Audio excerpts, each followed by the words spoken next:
Hey everybody, I want to thank you for joining us in this webinar on your career success. Do you feel like you are stuck in your career or your work where you know you could do better?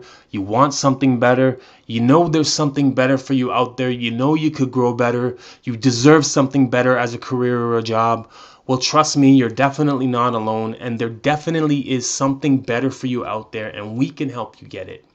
If you stick around until the end of this webinar, I'm going to give you a free copy of my ebook on why you're missing out on the top interview opportunities out there and how you can get those opportunities. And it's got a whole bunch of other great valuable information. So stick around. At the end, it's going to be yours absolutely free. We are Career Crush. We help people find that something better in their careers or jobs, whether through tweaking or totally upgrading your cover letter and resume to get the laser attention of high-level employers, as well as super effective career coaching to help give you the best chance of nailing the interview, and making sure that you're doing all of the right things before and after submitting your resume, before, during, and after the interview, and more.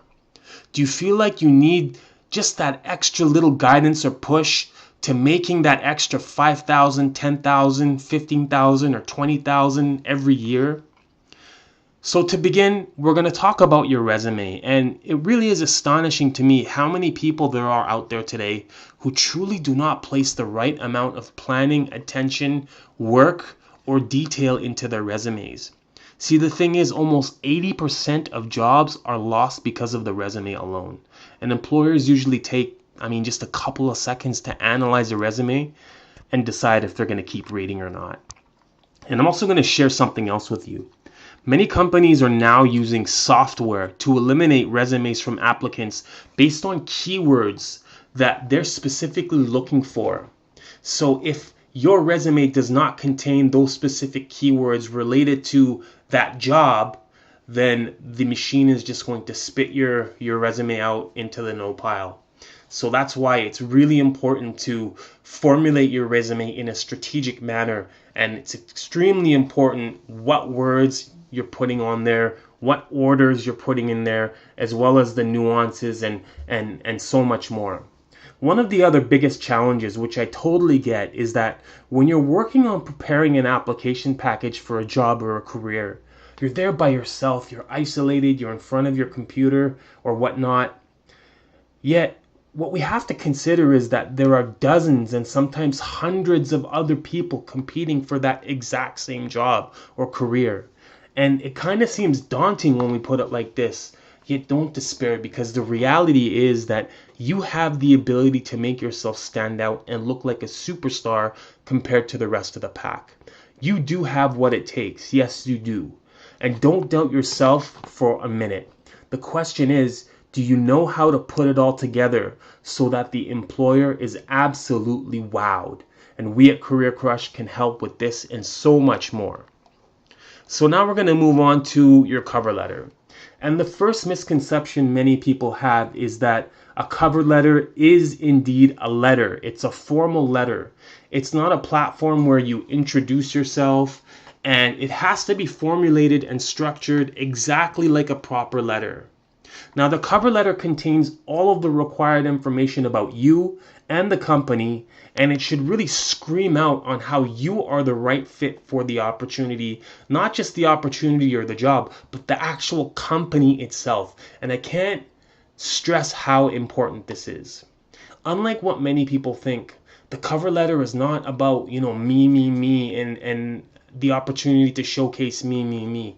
Rather, you need to take the approach about how this company is going to benefit from bringing you on board. So instead of writing something like, my accomplishments of XYZ would make me a great fit, we need to change our mindset and instead write something along the lines of, XYZ company or your company would benefit tremendously as a result of my such and such achievements. And I would be a fantastic fit with an organization that has such great core beliefs that are in perfect alignment with my own.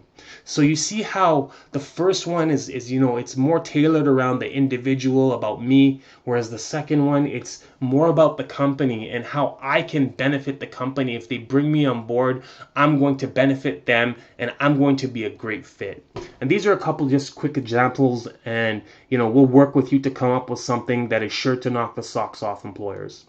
And as a general rule, you definitely want to include strategical information about yourself, and the cover letter needs to thunderously declare to the employer three things. You want the job. And why do you want the job? Why do you want it more than the resume and cover letter that he looked at or she looked at before yours or after yours in the pile? Get it? Second, you can do the job. How can you do the job better than everybody else? Well, you can do the job everybody else, and it's all about how you go about relaying this and explaining this to the employer. And third, you are the right fit. Why and how are you the right fit?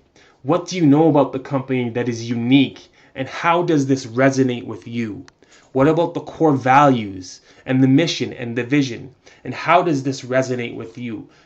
How does this strike a chord with you? So this is essentially it.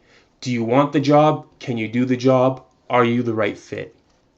And it all comes down to how you put all of the correct, relevant information together in order to accomplish reflecting your knowledge with the company's needs. For both the resume and the cover letter, we're talking about words that employers are conditioned to see and hear, and how they want to see and hear it. And I've said that a few times, but it's so important. As a manager of many years who has been involved in recruitment of hundreds and hundreds or maybe thousands of staff, from frontline reps to managers and even higher, I want you to know that you don't have to keep accepting the hamster wheel of staying in the same place and just turning that circle. Set your aims higher, set the bar high. You deserve it. And if you need that guidance and that help along the way, then just get it. Don't think twice about it. Don't hum and haw, because many years ago, when I made the decision to get help and career coaching and consulting, it was worth more than every penny. And it really helped me, skyrocket in my career, and it took me to places that I couldn't even imagine. So the question, is it worth it? Absolutely, it's worth it.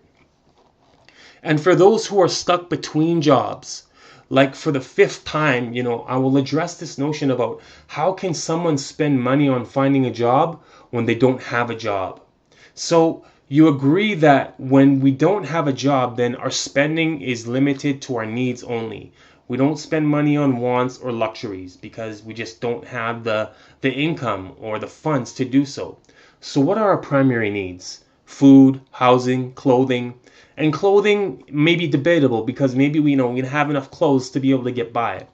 And so does anyone disagree that having a job is a need? I mean, do we need a job? Absolutely. We have to have some type of an income. It absolutely is a need. So spending money on this need is totally worth it. Just talk to us and we can show you how Career Crush has different approaches to crushing it. But the bottom line is we get it crushed. We're now moving into interview territory. Yet those of you who have gone through my ebook already, you might know very well that if you don't perform some type of unique or compelling follow-up after you submit, your resume, and even after the interview, you're potentially losing tremendous opportunities. For example, you submitted your cover letter and your resume. And now some might ask, how do I follow up from here? It could be as simple as picking up the phone or even sending an email, introducing yourself and asking, I just wanted to confirm, that you have received my cover letter and resume for the XYZ and opportunity that I submitted approximately 10 minutes ago. Of course, you introduce yourself in the beginning. Hi, my name is so-and-so. And whatnot. So it's as simple as that. You just confirm that they received your cover letter and resume, and this also gives you an opportunity to find perhaps more information. Maybe you can step up the boldness, and depending on how the conversation goes, a lot of it depends on the person on the other end, but depending on the receptive nature, you might even be able to ask say something like, I'm extremely excited about this opportunity, and I was wondering if it would be appropriate to ask for the hiring manager's name and email address. And if you get declined, do not worry. I mean, you're just establishing yourself among other candidates. And at very least, they're going to remember you, and that's going to keep you front and center in their minds. And there's absolutely nothing wrong with that. I mean, if I was a manager and someone came up to me and said, this person asks for your name and your email, I didn't give it to them, but they followed up right after they sent their email, right after they sent their resume, and they just wanted to confirm that we received it, and they said they were really excited about it. I mean, I would that would get my attention. Absolutely, 100%, that would get my attention. So there's numerous examples of follow-ups before and after the interview that we at Career Crush provide coaching on to ensure you give yourself the best opportunity against all the other candidates. And your main advantage, you're receiving step-by-step professional guidance along the way while others brave it on their own. They're out in the cold on their own. They have no guidance, while you have, professionals walking you through. And, it's like having your own expert by your side. It's like, someone climbing a mountain without a Sherpa, while somebody else is climbing the mountain and they have a team of Sherpas, or they have that Sherpa that can guide them through that mountain and get them to the top. And they know the landscape like the back of their hand while trekking along. Others, well, let's get back to interviews in any case, shall we? Essentially, the interview is the first impression face-to-face. Typically, there may be phone interviews that could happen before. So if you have a phone interview in the beginning, a company might want to talk to you over the phone to see how you communicate, how you react, how you deal with certain questions, your communication style, and things like that, how you engage in back and forth banter. And, they might want to see your skill level on certain things, and just, test your ability to kind of think on your feet. Believe it or not, it's often by design that employers will talk to you first over the phone, then bring you in to see if what they experienced over the phone is a match to what they see face to face.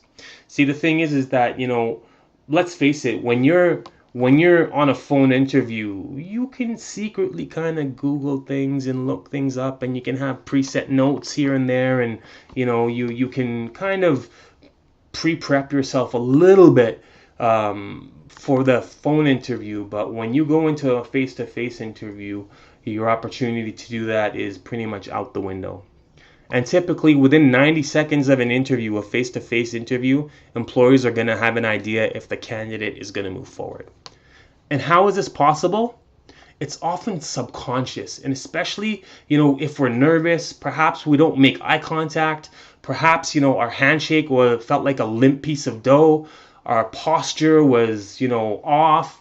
We crossed our arms. Our body language was just off. Our verbal communication was off. Make no mistake, it goes the other way as well. If a candidate came across as arrogant, acting like they already have received the job and they know it all, kind of looking around and talking about where they'd like to sit, this has just the exact same effect as, the opposite of having that poor body language and body posture. So smiling, being firm, firm handshake, firm yet, professional body language, confident body posture, not arrogant but confident. Like I said, having that firm handshake, never sit down before the interviewer. And if the interviewer asks you, how are you today? Please make sure you ask it back. So many times people get asked that question, how are you today? They say, I'm doing good, thank you. And they don't ask it back. Ask it back. I'm doing fine, thank you. How are you? I mean, these are little things that employers notice. And in the interest of time, there are a number of questions that you could be sure to expect during the interview, such as, 1 to 3 strengths, 1 to 3 weaknesses, and your answer for either of them should never be, I'm a workaholic, just a side note. And there are specific psychological reasons for these questions. And I'm going to share an industry secret with you here on how you can score so high in an interview right off the bat by answering this one question in an impeccable and incredible manner that gets asked 99% of the time at the beginning of each interview. And that question is, tell me a little bit about yourself. Now, as a disclaimer, this is not your opportunity to talk about how you love updating your lunches on Twitter, or you're a scoring champion of a sports league, or how you met this amazing person over the past weekend. In all seriousness, this question is so loaded with opportunity that if approached strategically, tactically, and pre-planned and implemented correctly, it can and will make such a career-crushing impression on the employer that they will want to hear more and more and more from you. And people often refer to this as the elevator speech or the elevator pitch. I personally can't stand this term. I simply call it the career crush introduction. So I suppose you would want an example. So this is just something quick and simple that I put together. Yet again, this is something that you're going to need to sit down and think about. And just remember that here at Career Crush, we're all about helping you with any of your career needs to help get you to that next level, so you don't have to go it alone. So I'm going to give you an example of a Career Crush introduction to the answer to the question, tell me a little bit about yourself. So, I'm a customer service champion with over 25 years of management experience in recruitment, performance management, coaching, consulting, and business planning, and I completed my education in business management at Kwantlen Polytechnic University. I've always had a keen eye for finding amazing talent, and I always set the bar to the absolute top.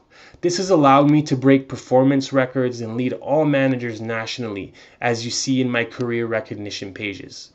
Though it's a lot more than just about this. I love the feeling of working together with people and helping them achieve their goals, and the satisfaction of seeing someone so excited and happy to succeed is thrilling for me. For these reasons and more, I believe that it would be of tremendous value to XYZ company, and I have been extremely excited about this opportunity since I first saw it. Your core values of XYZ resonate with me so greatly, and I'm just so happy to be here. Something along those lines. Now, that's just a really quick example that I put together. And, interviews are all about psychology. And that's what most people don't realize. Most people think it's just a conversation. Well, it's not. Not to mention, you might be interviewed by one person or by five, and you might be interviewed one time, twice, three times, or four times. I mean, it really depends on the company, it depends on the job, and a whole lot of other factors. A quick side note. Most people think the interview is solely based around the job, but it is just as much based around the type of person that you are, your character, your personality, and your attitude. And a lot of it comes down to body language. So after the interview is done, it's all over, right? Well, nothing can be further from the truth. Not only do you need to follow up, and there is a systematic technique for following up after interviews, guess what? You might get called back for another interview. So to keep it simple, my general rule of thumb is that after the first interview, try to gauge if there will be another interview. And it's as simple as asking once the first interview is done is, what are the next steps from here? If there's no next interview, buy a thank you card, fill it out with something amazing, eye-catching, and stunning. Talk about how the core values and the mission and the vision resonate with you, and link it to the company and how excited you are, and all the things that we talked about before. And again, these are all things that we can help you with. And then what you do is you go and you hand deliver it to the person who interviewed you. If you were interviewed by a recruiter, or it was just a first step of another one or two or more interviews, a very professional thank you email is probably sufficient. You just want to be careful here not to put yourself in a situation where you go straight to the top right away. Meaning, after the first interview, you send a thank you card, but then there's another interview, and, how do you top a thank you card? Well, maybe you can, send a letter, a thank you letter in a really nice envelope, but, you're not going to be sending flowers. So you kind of have, like I said, you have to be strategic about it. And these are all things that we can help you with. It's all a system. It's all a psychological system, and it's all, it's all about doing the right things, taking the right steps, and it's all systematic. And there are things that employers expect, and we know exactly what those things are. And the next step is getting hired by the job or career that you want, and we're here to help you do everything possible to make this happen. So these are a few bits of expertise and knowledge that I wanted to share with you at no charge, just to help you get the ball rolling. And if any of this information resonates with you or helps you in any way, I would be absolutely thrilled. If you have any questions, feel free to reach out to us at any time. We're always here for you. We at Career Crush, we want to take your career and crush it to the next level. And don't ever think it's not in you. Feel free to book a call, and don't forget to download your free ebook now below. Take care. I wish you all the best, and have a wonderful day or evening.